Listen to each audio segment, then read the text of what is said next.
batismo de várias pessoas. Sábado agora vamos ter um programa especial, ele ali já está levantando a mão, que vai ser um dos batizados nesse sábado. E nós estamos vendo Deus atuando. Hoje nós tivemos pessoas também pela manhã tomando suas decisões, à tarde também, e a gente percebe que Deus está se movendo e tocando nos corações, nas vidas, e coisas lindas estão acontecendo, amém? Queridos, neste momento tão sublime, vamos abrir a palavra, né? A palavra de Deus tem poder e nós precisamos muito. E eu quero convidá-los a abrir a Bíblia no livro de Filipenses.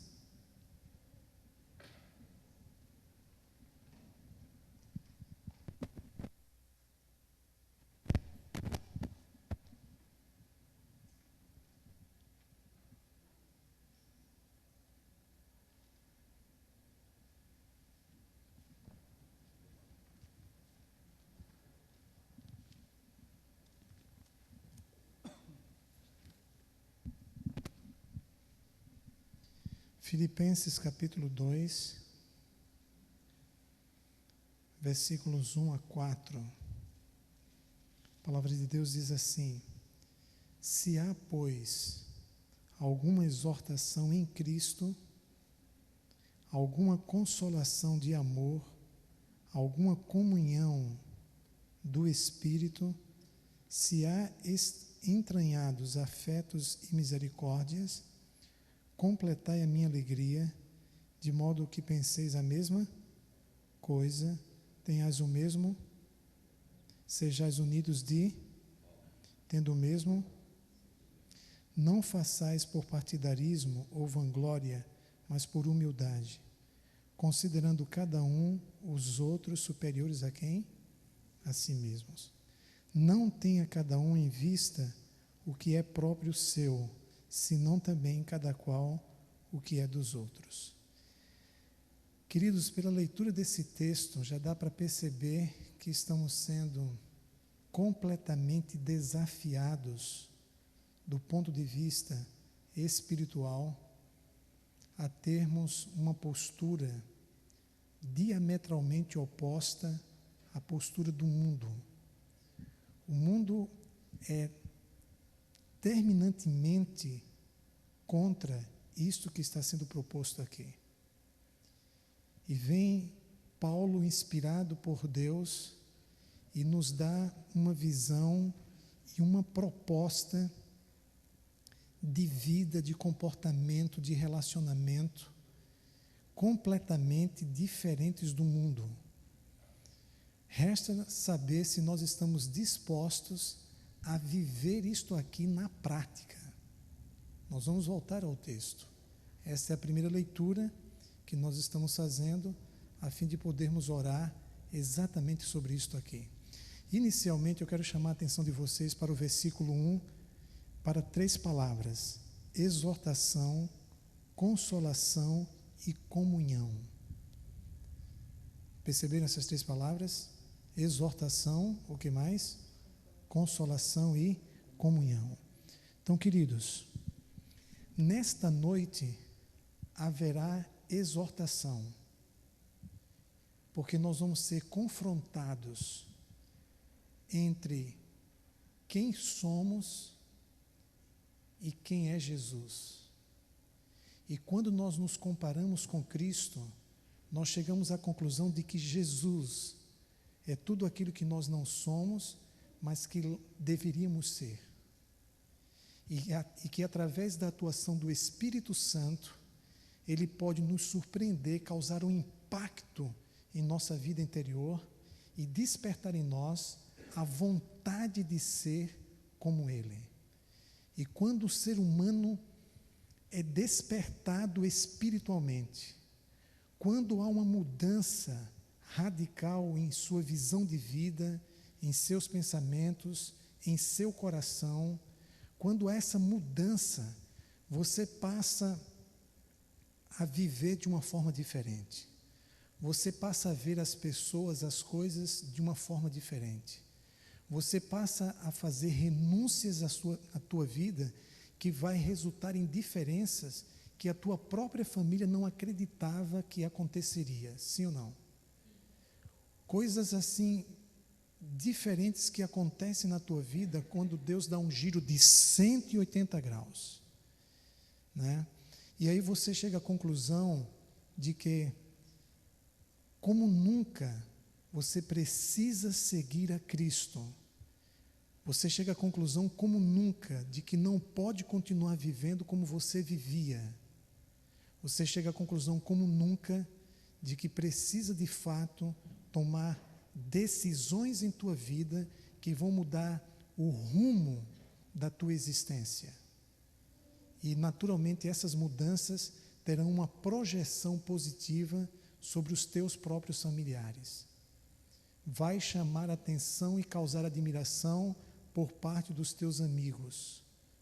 Porque, na realidade, a transformação resultante da contemplação e da comparação com Cristo vai gerar mudanças no homem, no teu ser interior. Coisa de Deus, coisa de Deus. Coisas que de repente você achava impossível abandonar, deixar, renunciar. E quando menos espera, pela graça de Deus, pela atuação do Espírito Santo, pela manifestação do poder do Espírito Santo, você se liberta destas coisas, que antes você pensava que não poderia viver sem elas. Isso acontece? Isso acontece? Eu acredito que vocês conhecem por experiência tudo o que eu estou dizendo. Quando em um determinado momento da tua vida, Jesus dá a guinada e a transformação. Mas aí você se depara diante das exortações. E aí você entende que precisa, sabe, da consolação do Espírito e da palavra. E nós somos consolados, nós somos fortalecidos pela perspectiva, pela esperança que a palavra nos oferece por meio da atuação do Espírito Santo. Aí vem a consolação por meio do perdão. Sabe, coisas que de repente você tem dificuldades de perdoar a si mesmo. Não é nem de perdoar a outra pessoa, é perdoar a si mesmo, por erros que você cometeu em sua vida, que ainda hoje você não consegue aceitar. E você pensa, como eu fui capaz de fazer isso? Como lamentavelmente eu caí nessa? Porque infelizmente eu vivi desta forma? Porque eu não consegui dizer não? Porque lamentavelmente um vício me dominou ao ponto de eu prejudicar as pessoas que eu mais amava, ou que eu mais amo? Porque o vício te leva não somente à autodestruição, como também ao fato de você ferir as pessoas que mais te amam, que mais estão próximas de você. E por estarem próximas, é que elas são facilmente afetadas pelas suas decisões, pelo seu comportamento, pelos seus problemas pessoais.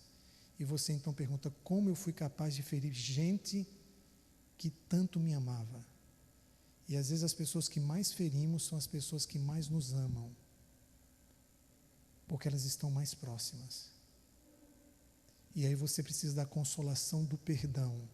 Pense, se na época você tivesse a luz que você tem hoje, e essa luz é Jesus, se você tivesse a visão que você tem hoje, se você tivesse a experiência de vida que você tem hoje, você de repente não teria vivido ou não teria feito o que você fez.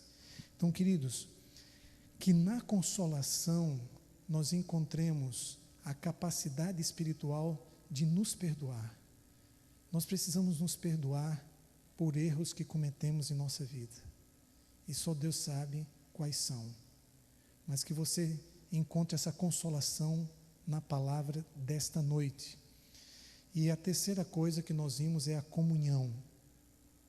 Essa ligação com Deus e uns com os outros. Nós precisamos ter essa comunhão sublime com Deus e uns com os outros, a ponto de nos relacionarmos sem segundas intenções. Quando eu me relaciono com segundas intenções, eu não desfruto da verdadeira comunhão com as pessoas, porque as pessoas se tornam objetos, se tornam meios para eu alcançar um fim. Eu faço sempre uma coisa para a pessoa, esperando algo em troca. E quando a minha perspectiva não é correspondida, eu me sinto frustrado e infeliz. E aí eu passo a fazer cobranças. E vivo num estado de tensão e de pressão, porque eu estou esperando que alguém retribua ou faça alguma coisa em meu favor. Queridos, por favor, o Evangelho tem uma proposta completamente diferente. Fazer o bem sem olhar a quem, fazer o bem sem esperar o quê? Retorno. Por isso que o verdadeiro amor é desinteressado, e quando você faz isso, você alcança um nível de libertação, um nível extraordinário de libertação. Você passa a ser feliz. Agora, quando você espera que o outro, pelo menos te agradeça, sabe? Aí você corre o risco de passar pela decepção que Jesus passou, quando curou os 10 leprosos e apenas um voltou para agradecer. Como Jesus era uma pessoa de muito equilíbrio psíquico, emocional e espiritual, e logicamente ele percebeu a ingratidão dos 9, mas ele não curou os 10 para eles o agradecerem. Ele curou os 10 por amá-los e de forma o quê? Desinteressada. Então, sendo assim, Jesus não se sentiu naturalmente ferido, mas lamentou por eles e não por ele. É diferente. Sim ou não? Então, por favor, faça o bem sem esperar retorno. A mesma coisa em relação a Deus. Pessoas que entram em comunhão com Deus esperando receber coisas de Deus, e quando não recebem o que desejam ou do jeito que querem, se sentem decepcionadas com Deus. Porque na realidade Deus se tornou um meio para alcançar um fim, e você se relaciona com Ele com segundas intenções. Há quem chegue ao ponto de fazer algumas coisas para Deus numa barganha, no silêncio da alma. Você não fala, mas essa é a tua intenção. Eu vou dar isso para receber o quê? Aquilo. Queridos, nós não nos relacionamos assim com Deus. Você não guarda o sábado para ser salvo. Se você está guardando o sábado para ser salvo, está fazendo a coisa certa pelo motivo errado. Você guarda o sábado porque você já foi salvo. Aí você faz a coisa certa pelo motivo certo. Você frequenta a igreja não é para receber bênçãos de Deus.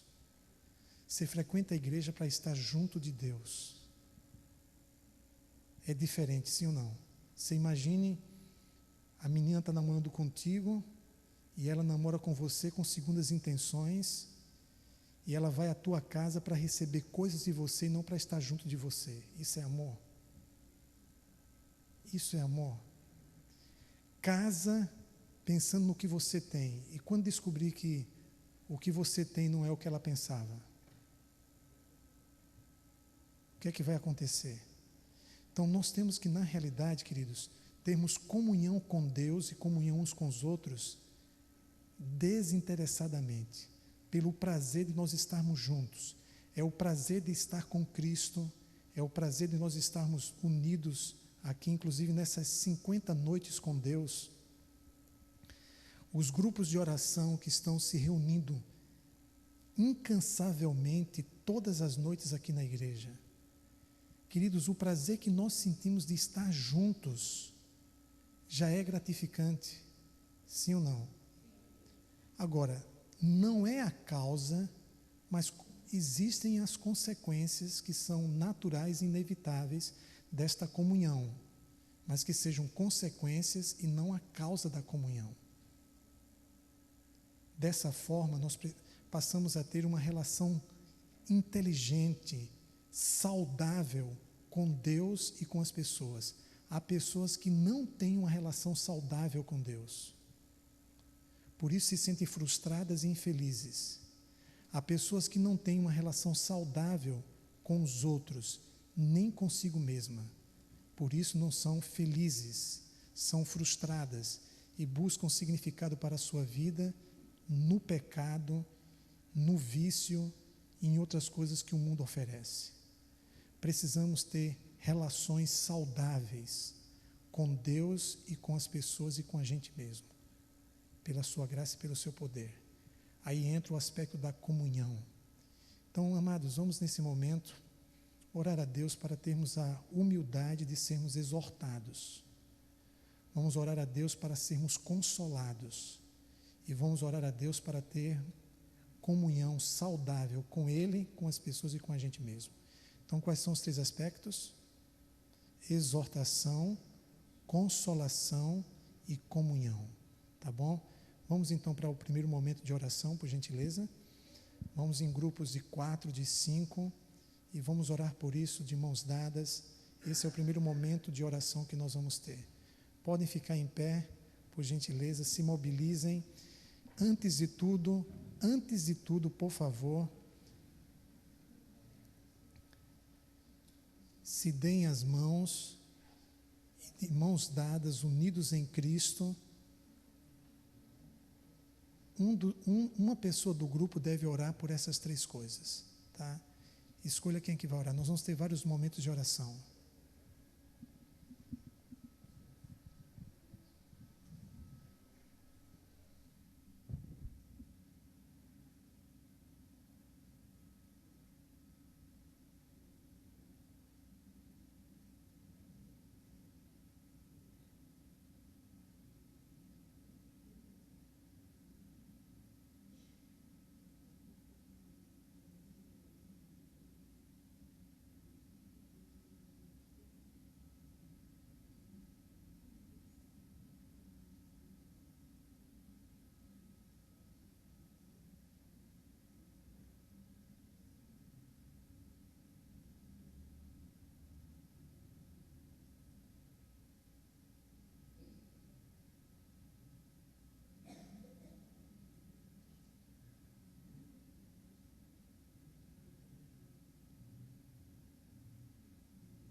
Amém?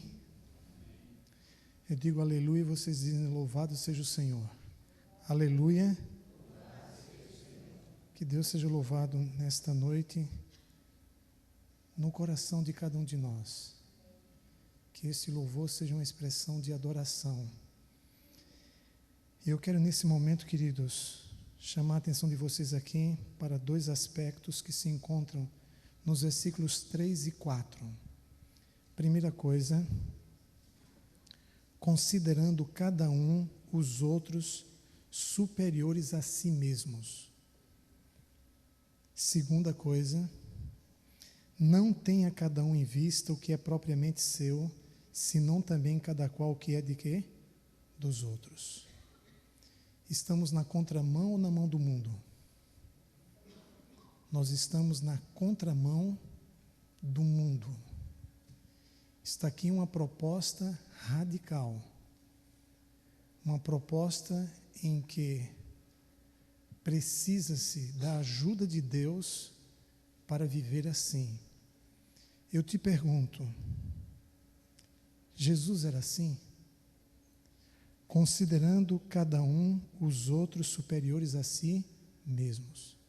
Isso levaria a pessoa a ter uma autoestima negativa, baixa, considerar as outras pessoas superiores a si mesmas. Que tipo de sentimento essa atitude espiritual te leva? Quando você, a exemplo de Jesus, chega ao ponto de considerar os outros superiores a você,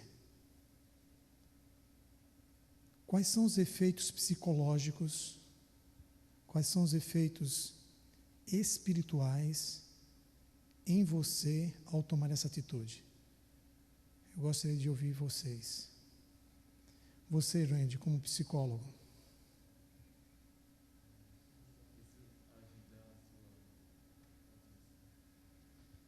Essa atitude te ajuda a ter uma autoestima positiva?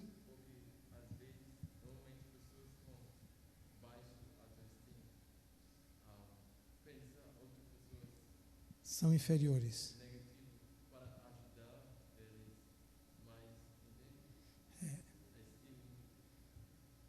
Na realidade, a pessoa está procurando se exaltar, porque ela tem por trás dessa exaltação um complexo de inferioridade, e ela precisa se achar melhor do que os outros, porque ela não tem coragem de se confrontar consigo mesma e de aceitar suas limitações.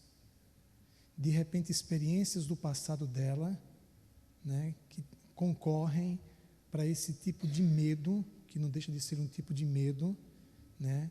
Esse tipo de medo que faz com que a pessoa, então, busque sempre estar acima dos outros e faz com que, aparentemente, ela tenha um complexo de superioridade, mas que por trás está o de inferioridade. Seria isso? É isso mesmo? Muito bem. O que mais vocês poderiam nos dizer, gente?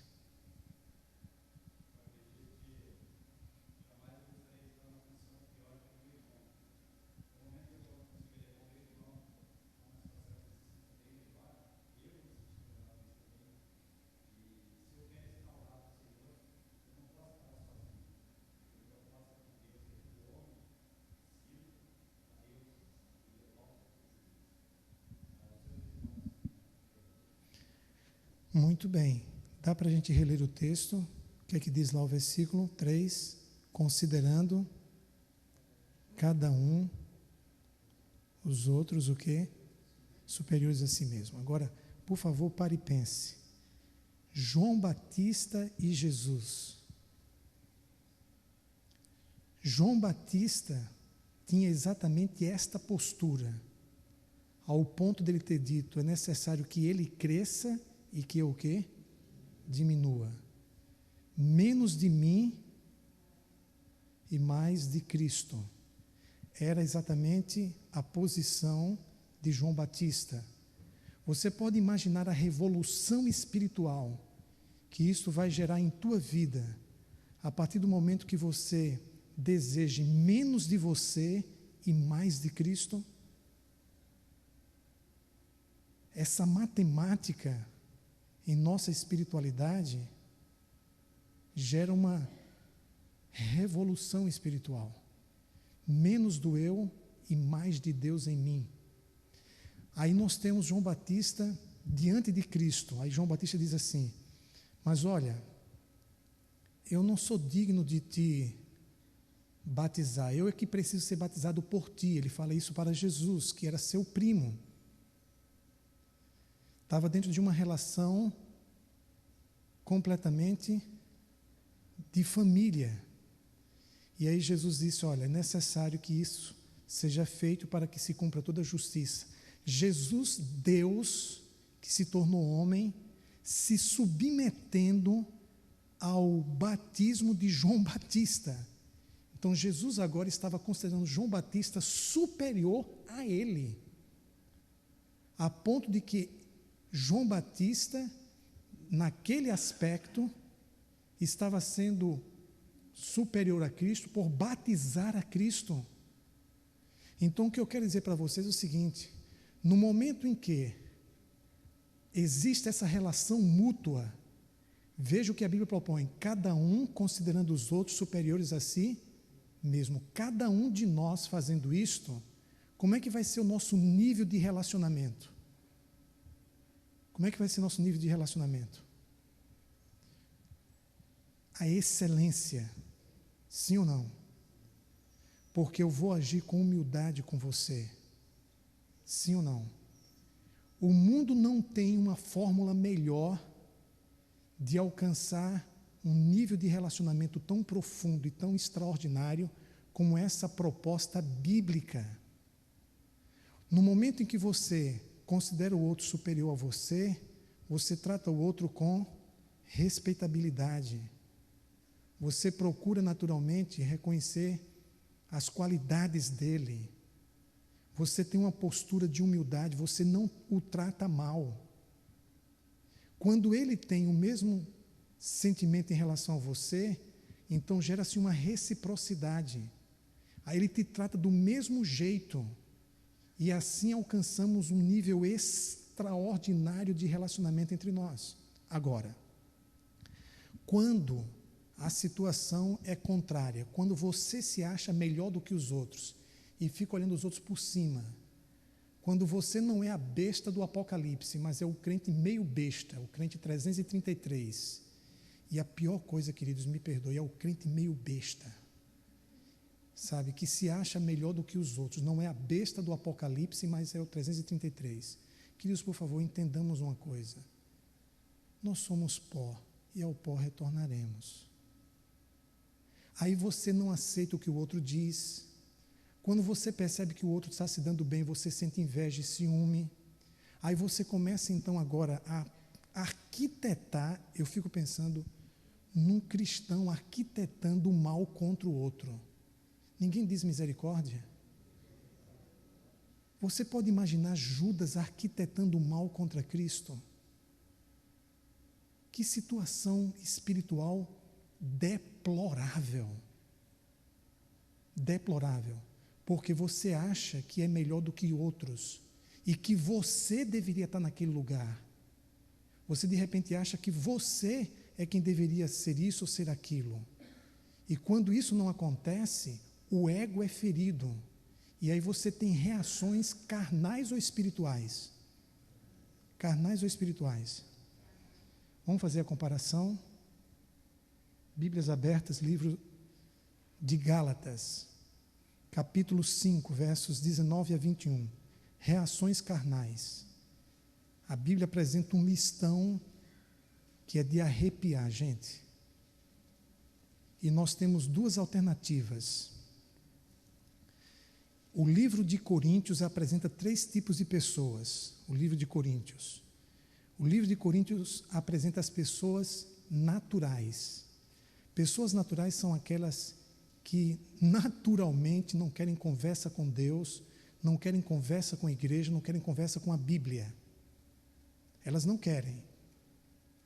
A Bíblia chama essas pessoas de naturais. E existem duas outras classes de pessoas que estão dentro da igreja, que são as pessoas carnais e espirituais. As pessoas carnais são aquelas que têm um conhecimento de Deus, aceitaram a palavra de Deus, supostamente entregaram uma vida a Deus, mas lamentavelmente não têm uma vida semelhante à de Cristo. Então elas têm atitudes e sentimentos carnais dentro da igreja. E existem as pessoas espirituais, que não são perfeitas, mas elas buscam pela graça de Deus ter uma vida alinhada com a vontade de Deus, uma vida mais semelhante à de Cristo. Essas são as pessoas espirituais, que quando erram, reconhecem e pedem perdão. Elas não são felizes ao comprovarem que não estão vivendo de acordo com a vontade de Deus. E elas têm suas lutas, mas as pessoas carnais não reconhecem. São orgulhosas, se rebelam e, de uma forma ou de outra, se envolvem com as obras da carne apresentadas em Gálatas 5, 19 e 21. Alguém pode ler para nós Gálatas, capítulo 5, versos 19 a 21, por favor, Evandro. Ora, as obras da carne são conhecidas e são prostituição, impureza, lascívia, idolatria, feitiçarias, inimizades, porfias, ciúmes, iras, discórdias, dissensões, facções, invejas, bebedices, glutonarias e coisas semelhantes a estas, a respeito das quais eu vos declaro, como já outrora vos preveni, que não herdarão o reino de Deus os que tais coisas praticam. Forte isso aí, gente. Forte ou não? Inimizades, discórdias, ciúmes, invejas. Gente falando mal dos outros, tentando puxar o tapete dos outros. Queridos, isso acontece quando nos consideramos melhores do que os outros, superiores aos outros. A única a única água mineral geladinha do deserto. Aí acontece isso.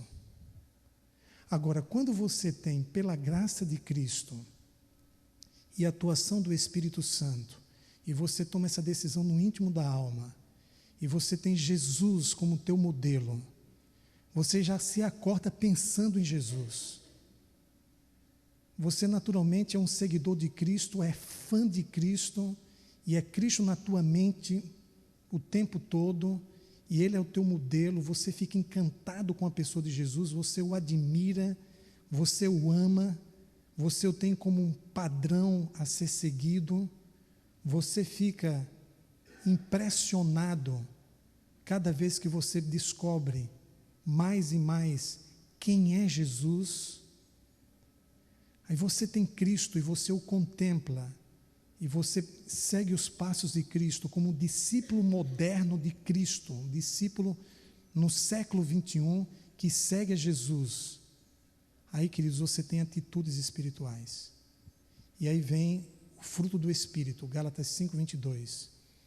Gálatas 5:22 nos mostra que quando nós consideramos uns aos outros superiores a nós mesmos, como João Batista e Jesus, o que é que acontece? Mas o fruto do Espírito é amor, alegria, paz, longanimidade, benignidade, bondade, fidelidade, mansidão, domínio próprio. Contra estas coisas não há lei. Deu para vocês entenderem? Agora, por favor, pare e pense. Pare e pense numa família onde pais e filhos, marido e mulher, vivem assim.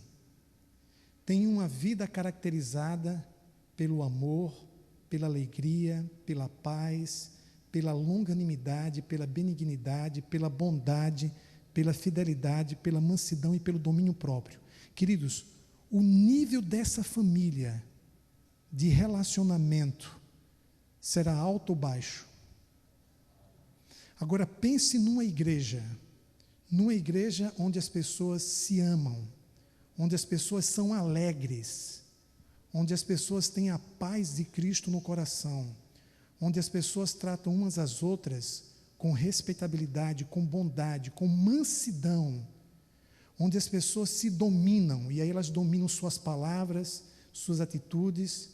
O outro até de repente merecia ouvir alguma coisa e você não diz, e você perdoa, e você tem uma postura de humildade. Queridos, uma igreja assim, onde ela é caracterizada pelo amor, alegria, paz, longanimidade, benignidade, bondade, fidelidade, mansidão e domínio próprio.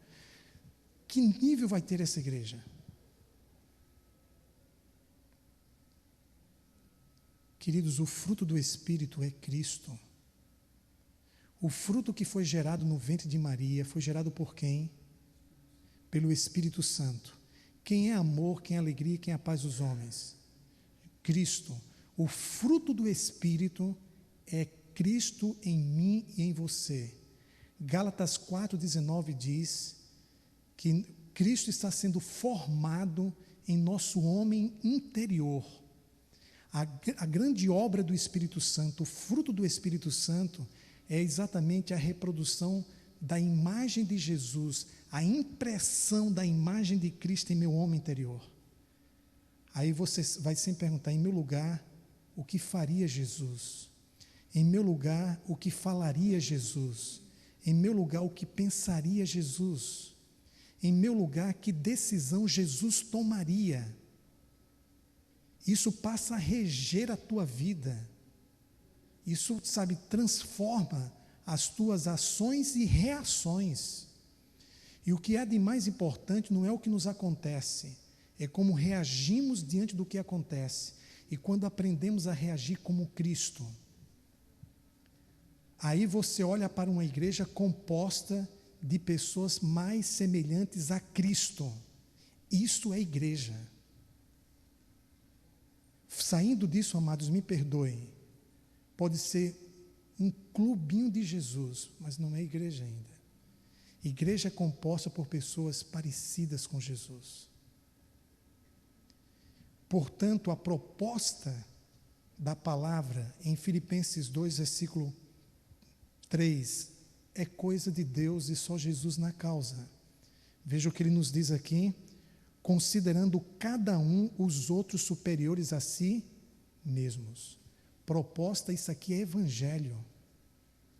É mais fácil guardar o sábado, vir à igreja, fazer trabalho missionário, pregar como eu estou pregando, do que você fazer isso aqui. Vamos ser sinceros. Imagine, Manuel, na tua empresa, você agindo desta forma. Imagine você na igreja agindo desta forma. Agora, quando tu não ages assim, pode se preparar que vai acontecer o que nós acabamos de ler em Gálatas 5, 19, 21. Contendas, desentendimentos, pessoas com a alma sangrando, com o coração ferido, porque não estão seguindo essa recomendação do Evangelho. Está claro isso aqui, queridos? Então, às vezes, do ponto de vista moral, você é irrepreensível, não mata, não rouba, não mente, do ponto de vista moral, mas do ponto de vista espiritual, quando alguém pisa no teu calo, aí você mostra quem é Jesus em tua vida e qual o teu nível de espiritualidade. Que Deus nos ajude, queridos, pela sua graça, a atingir esse nível. Primeiro aspecto. O segundo aspecto encontra-se no versículo subsequente, versículo 4. Não tenha cada um em vista o que é propriamente o quê?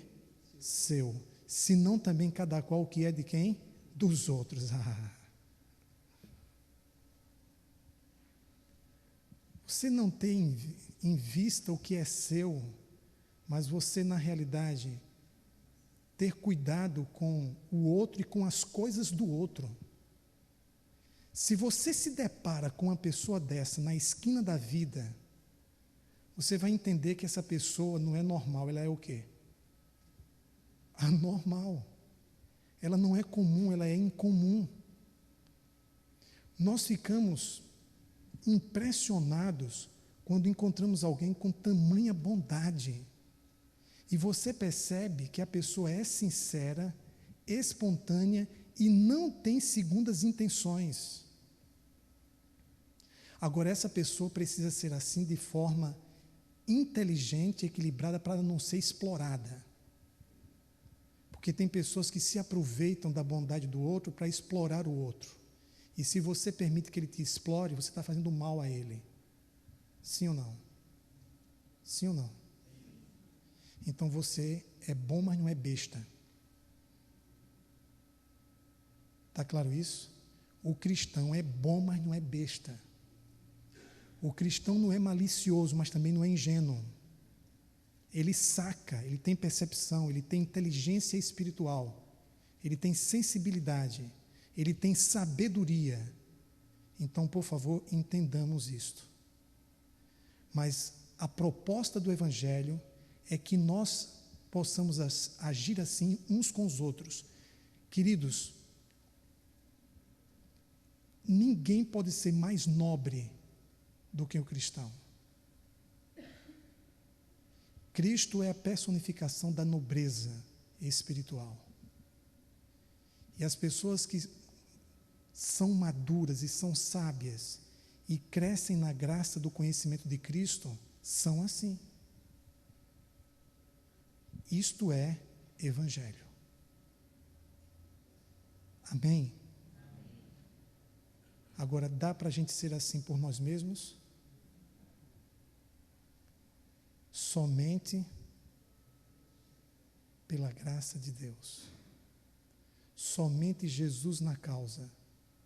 Somente o Senhor Jesus agindo na minha vida. Então é Ele, queridos. Recorra a Ele. Por isso, o livro de Deuteronômio, capítulo 30, verso 20, recomenda: amando o Senhor teu Deus, ouvindo a sua voz e apegando-te a Ele. Vamos ler esse texto? Bíblias abertas, por favor. Em Deuteronômio, capítulo 30, versículo 20.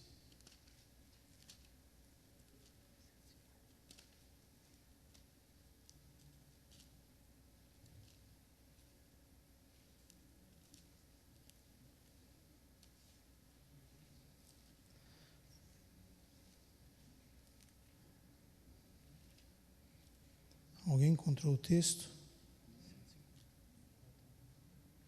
Capítulo 30, versículo 20. Veja o que nos diz aqui a palavra. Versículo 20. Amando a quem, queridos? Dando o quê? E apegando-te, pois disto depende o quê? A tua vida.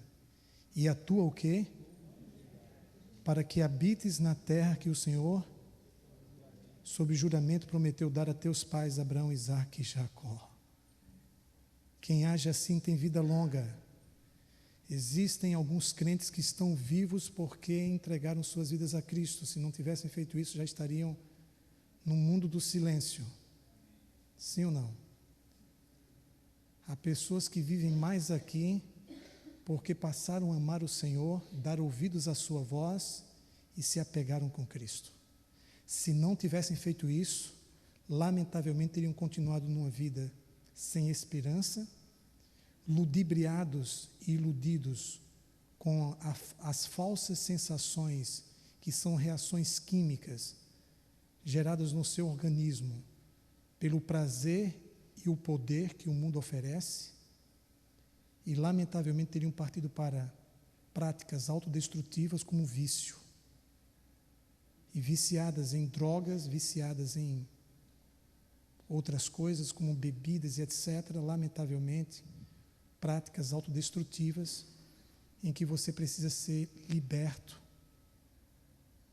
pela graça de Deus. E, queridos, o vício não vem de Deus.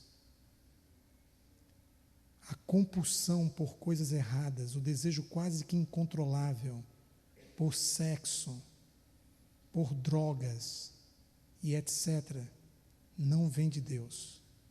Enquanto tivermos um vício, um outro ser está exercendo o controle na nossa vida. Que Deus assuma o controle e a administração da nossa vida. Que sejamos controlados, guiados e administrados pela pessoa e pela palavra de Deus. Quando isso acontece, você se torna uma pessoa toda de Deus.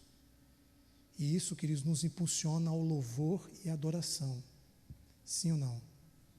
Louvor e adoração. E aí você adora ao Senhor. Você o ama, você o magnifica. Você se sente feliz, encontra satisfação espiritual nas coisas simples da vida. E as coisas mudam na tua vida para melhor. A ponto de você ter não só quantidade de vida, mas qualidade de vida. A longevidade bíblica propõe essa visão bilateral de quantidade e qualidade. Aí as pessoas dizem, não, mas o que vale é a qualidade. Mas é muito bom você ter quantidade na qualidade. Sim ou não? E é muito bom ter qualidade na quantidade. Então é bom ter as duas coisas. Vocês concordam? E Deus propõe exatamente isso. Quando Jesus Cristo disse, eu vim para que tenham vida e vida em abundância. E essa vida em abundância, no grego é a vida zoe, vida eterna, que tem qualidade. A ideia de Cristo era um copo debaixo de uma fonte transbordando. Vida mais do que necessária, vida em abundância. Essa era a imagem que Jesus tinha quando pronunciou, eu vim para que vocês tenham vida, e vida em abundância. Queridos, para nós concluirmos e louvarmos ao Senhor, por favor, voltando ao texto de Filipenses, leiam a carta aos Filipenses em casa, mensagens extraordinárias, especiais demais. Por favor, capítulo 3, versículo, melhor dizendo, capítulo 2, né?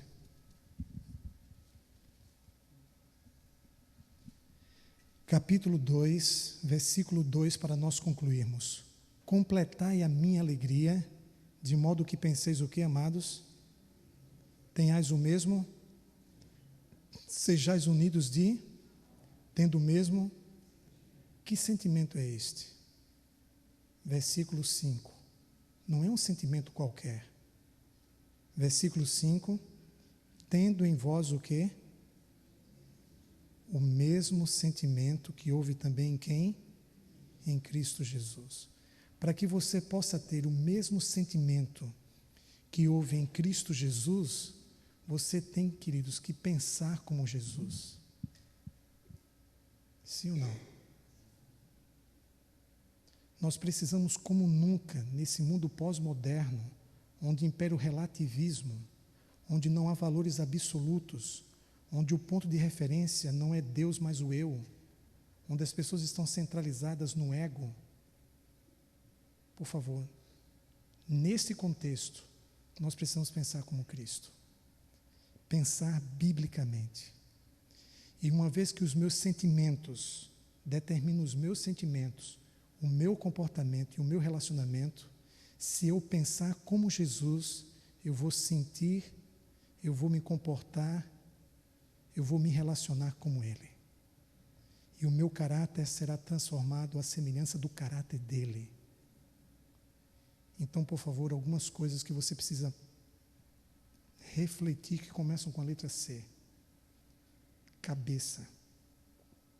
45 centímetros abaixo, coração. Corpo, caráter e conduta. Que tudo seja semelhante a Cristo. E isso nos leva a louvá-lo. Vamos ficar em pé e vamos louvar ao Senhor.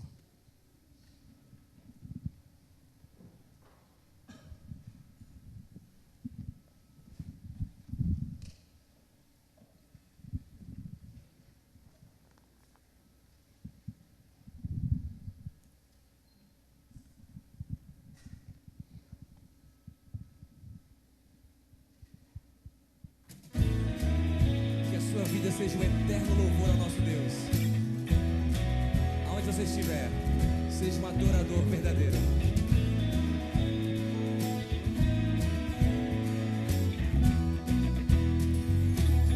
Vamos cantar? Deus, Tu és o meu Deus forte. Eu te busco ansiosamente. Eu te busco ansiosamente.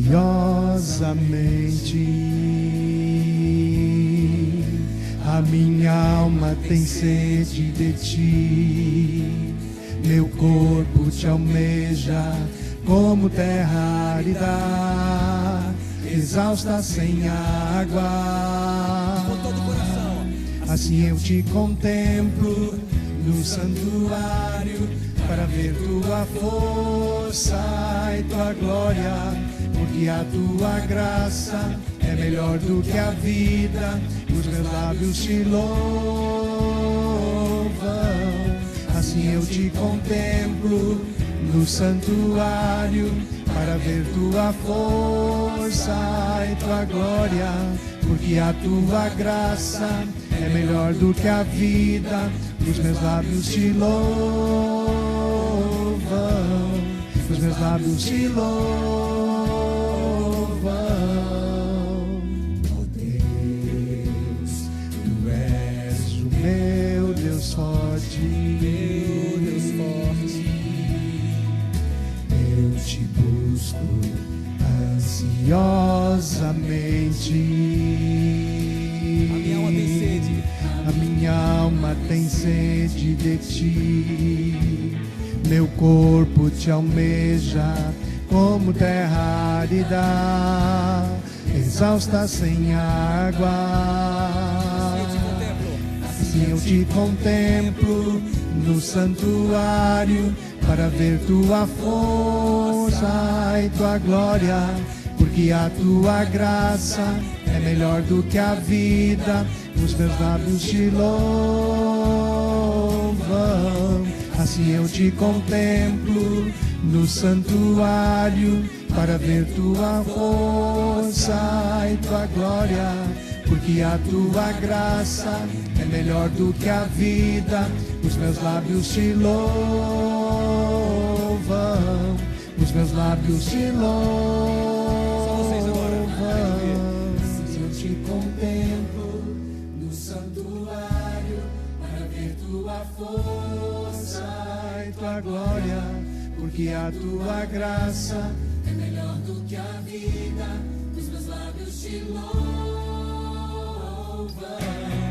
Assim eu te contemplo no santuário, para ver Tua força e Tua glória, porque a Tua graça é melhor do que a vida. Os meus lábios te louvam. Os meus lábios te louvam.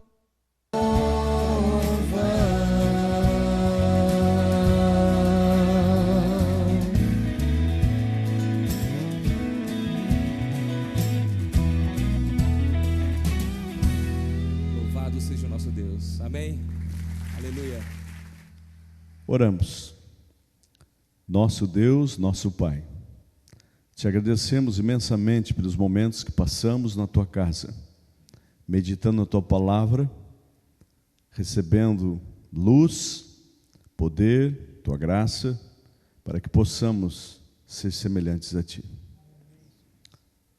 Atue em nós de tal forma que o Teu santo Evangelho possa produzir frutos, que nos aproxime de Ti, e que a luz que recebemos de Ti possamos brilhar para os nossos semelhantes, para que realmente possamos ser uma bênção para as pessoas que nos rodeiam. Nos dê essa transformação, esse poder, esse amor por Ti, que carecemos diariamente, para que possamos amar e termos o mesmo sentimento que houve em Cristo Jesus. Fica conosco, pelos nossos pecados, e nos capacite a viver realmente as Tuas pegadas. E em nome de Jesus oramos. Amém. Ao nós saímos daqui nesta noite, vamos sair com um espírito de louvor e de confraternização. Enquanto estivermos cantando a próxima música, chamada Esconderijo, dê um abraço em quem está do seu lado, daqui a pouco vai até mais o meio da igreja, enfim, quem está lá no fundo vem mais à frente. Dê um abraço em quem você deseja nessa noite e saiamos daqui cantando com esse espírito de louvor em nosso coração.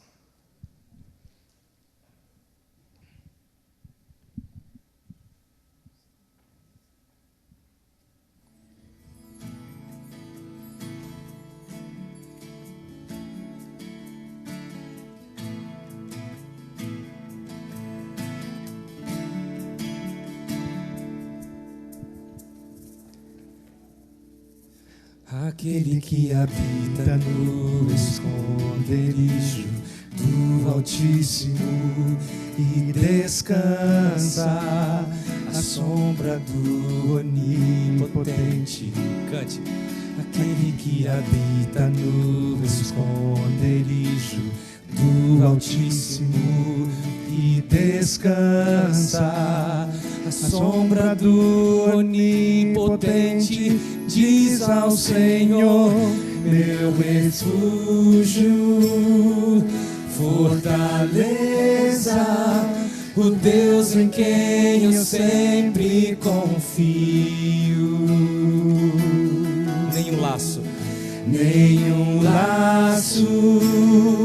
nem veneno ou flecha vão me atingir, pois eu me escondo em Ti.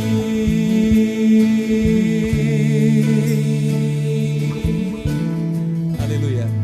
E Tu me cobrirás com Tuas penas. Deus quer proteger você. E Tu me cobrirás com Tuas penas, sob Tuas asas estarei seguro.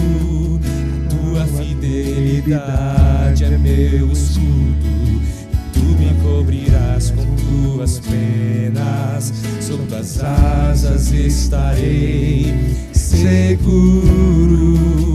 A Tua fidelidade é meu escudo, meu refúgio, fortaleza, o Deus em quem eu sempre confio. Nenhum laço, nem veneno ou flecha vão me atingir, pois eu me escondo. Mil podem cair ao meu lado e 10.000 à minha direita. Pelo Senhor eu ficarei em pé, e praga nenhuma nem mal chegarão à minha tenda. O meu Senhor é minha salvação, meu refúgio, fortaleza, o Deus em quem eu sempre confio.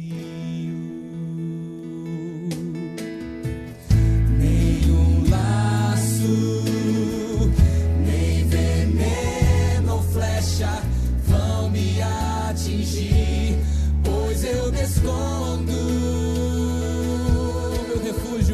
Meu refúgio, fortaleza, o Deus em quem eu sempre confio.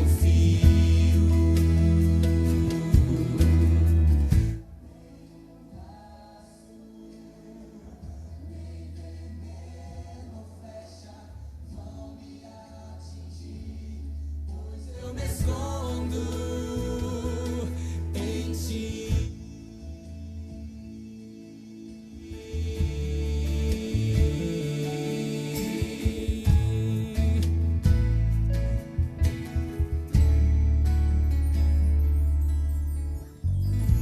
Amém?